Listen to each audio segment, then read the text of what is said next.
You're in your kitchen on a Saturday morning, apron on, spatula in hand, and somehow your side hustle just booked its third event this month. Nobody warned you that the moment food becomes a business, your cozy little kitchen turns into a liability waiting to happen. Here's the twist nobody puts on their cooking show. Your homeowner's insurance almost certainly does not cover your food business. The second you charge someone money for food made in your home, most standard home policies quietly wave goodbye and wish you luck. Think of it like this. Your home insurance is a golden retriever, loyal and dependable for personal stuff, but completely useless the moment a client bites into your famous quiche and ends up at urgent care. That moment officially belongs to a whole different category of coverage called general liability insurance, and it is basically your business's best friend. General liability insurance is the one that steps in when someone claims your food made them sick, or when a client trips over your cooler at an event and suddenly remembers they have a lawyer cousin. It covers legal fees, medical costs, and settlements, which can otherwise wipe out every dollar you ever made selling jalapeno cornbread. Now let's talk numbers, because this is where people always raise an eyebrow. A basic general liability policy for a home food business can run anywhere from $200 to $600 a year, which sounds like a lot until you realize a single lawsuit can cost tens of thousands of dollars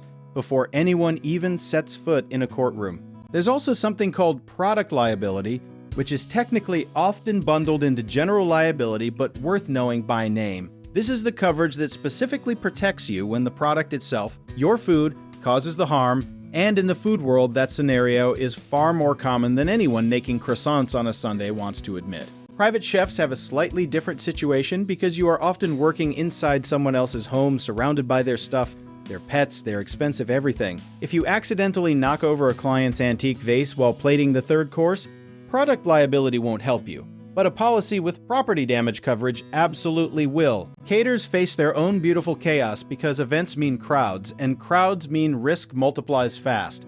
One improperly chilled chicken dish at a wedding of 200 people is not just a bad night, it is a public health incident with a guest list and a photographer. Some states actually require you to have insurance before you can get a cottage food license or a catering permit.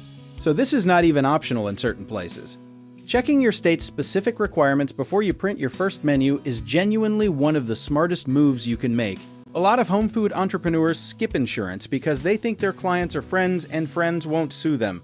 That logic holds up perfectly until it doesn't, which is usually around the time money, health, and disappointment all show up at the same party. There's also business property coverage, which protects your equipment, your stand mixer, your commercial-grade pots, your walk-in if you somehow have one. If your kitchen floods or there's a fire, your homeowner's policy will cover your couch, but possibly not the $4,000 oven you use to run your business. Some insurers even offer home-based business endorsements, which are basically little add-ons you attach to your existing homeowner's policy to give it just enough business coverage to be useful. It is not a full commercial policy, but for someone just starting out making birthday cakes for the neighborhood, it might be exactly the right-sized umbrella for the storm you're currently ignoring. The honest truth is that most home food businesses operate for years without an incident and never file a single claim.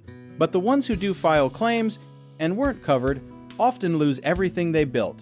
And that's a plot twist nobody wants in their entrepreneurship story. Insurance is not the exciting part of running a food business. We know that. It sits somewhere between filing taxes and updating your ServSafe certification on the fun scale. But it is the thing that lets you keep doing the exciting part. Cooking, creating, feeding people, without a single lawsuit turning your dream into a cautionary tale someone else tells at a cooking class. If you want to learn more about how our company can help protect your home food business with the right coverage, go ahead and check out the links in the description.